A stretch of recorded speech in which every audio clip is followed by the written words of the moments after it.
This week, we're talking about how you can troubleshoot change at work. There may be something that you need to change, a process, a procedure, a customer service issue. You need to start doing things differently. You think you've got a good solution. What happens if things aren't quite as you thought? Well, we're going to talk about several steps that can help you get back on track. Hi, my name is Ken Okel. I am a professional speaker. I talk to audiences about raising your performance on the job.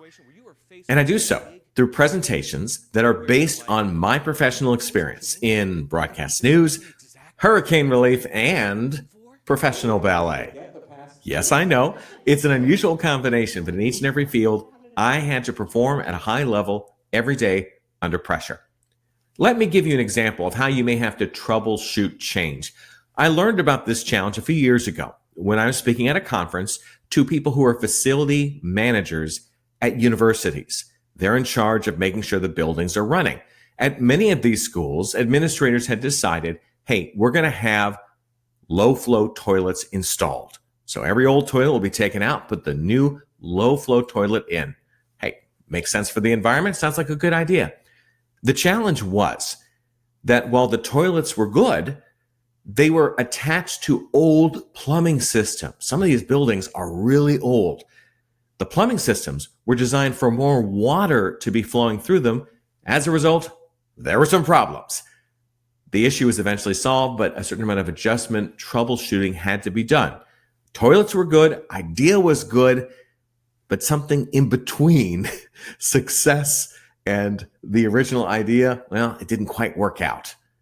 That's an example of how you have to troubleshoot a new idea, some sort of change. What can be a really good first step? I call it best case scenario, worst case scenario. Simple exercise that you can do with your team. Best case scenario, you've probably already thought about this. You may be able to save money, increase productivity, help customers more, increase sales. These things are usually pretty obvious, but just think them through. Make sure that you're clear on what are the good things that could happen. Next, we go to the dark side. What are things that could go wrong? Brainstorm about them. You may be spending too much time on this new process. The training you receive may not be good enough and you may need more. People may be confused by the change and you're losing business. Think through these negative scenarios. What would you do? How could you fix them? Or is there nothing you could do? Is it like ripping off a Band-Aid? It's going to hurt at first, but then hopefully things will be better. Make sure you're considering best case, worst case. It can make sure that you're prepared for things that may happen down the road. I also believe it's really smart to go to your calendar and pick some reevaluation dates. This is where you reevaluate how things are going. Some may do this 90 days out. Some may choose 6 months, a year. Some may do all of them. But put some dates on the calendar so that way you can't push it down the road because you're busy. And evaluate how things are going. Is the change giving you the results that you desired? Or perhaps, is this the time when you need to make some adjustments? Perhaps the training wasn't quite as good or other issues have come up. This gives you an opportunity, make an adjustment, stay the course with the change, but don't just think, well, it'll get better if I do nothing. That usually does not happen. Have you correctly budgeted the amount of staff time needed for the change? Because people learn at different rates, they may be busy with other things. Consider whether the program is receiving the appropriate amount of time. Sometimes you have a great idea, but other things are keeping people busy.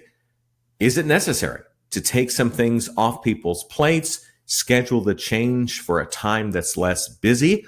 Or perhaps, as I mentioned before, maybe you need to reserve some time down the road where people can get some additional training or perhaps share some challenges that they may be having. Employees may be suffering in silence, and they may all be having the same problem. If you bring everyone together, you can uncover those issues and then come up with solutions. But if you don't set up a forum for that, you're never going to find out what's wrong. When you are doing something new, you're going out into the unknown, odds are someone else has been there before you. Can they be a buddy or a mentor to you during the transition process? Their advice can be invaluable. If you're like, this doesn't seem to be quite working like we thought it would. Are we doing it right? Having someone who can be just a phone call away, an email away, it is invaluable. I always urge people, if you benefit from some sort of partnership, make sure it goes both ways, that someone is also able to come to you for help, whether they're brand new to the process or maybe someone who helped you and they have a question about something new that you have done. Make sure you make the time to help someone else if they have helped you or if someone else has been helpful to you in the past. We all find ourselves on journeys in business that are new and can make us feel a little nervous. When there's a guide there, life gets that much better for everyone, and you're more able to focus on success and not worry about what may be going wrong. Sometimes those problems can be easily fixed with just a phone call. I hope you've enjoyed this presentation, and the next time you try something new, you make that big change, well, you're going to feel much more confident because you're going to have a process of things that you can do if things aren't quite right. For more about me, go to my website. My name's Ken Okel. Website, same thing, kenokel.com. Want to shoot me an email? tvguy@kenokel.com. I welcome your emails. What's the deal with TV Guy? Years ago, when I worked in TV news, often you'd be out and about in the community. People would recognize you and they would want to say hello, but they wouldn't remember your name. So they would just yell out things like, "Hey, TV Guy." Hence the email. I invite you to connect with me as well on the social channels. Those are under my name, Ken Okel. Hope you've enjoyed this presentation. Change can be scary, but if you can do a little bit of preparation, think about things, make adjustments as needed, you'll be that much more successful. I'm Ken Okel. Take care.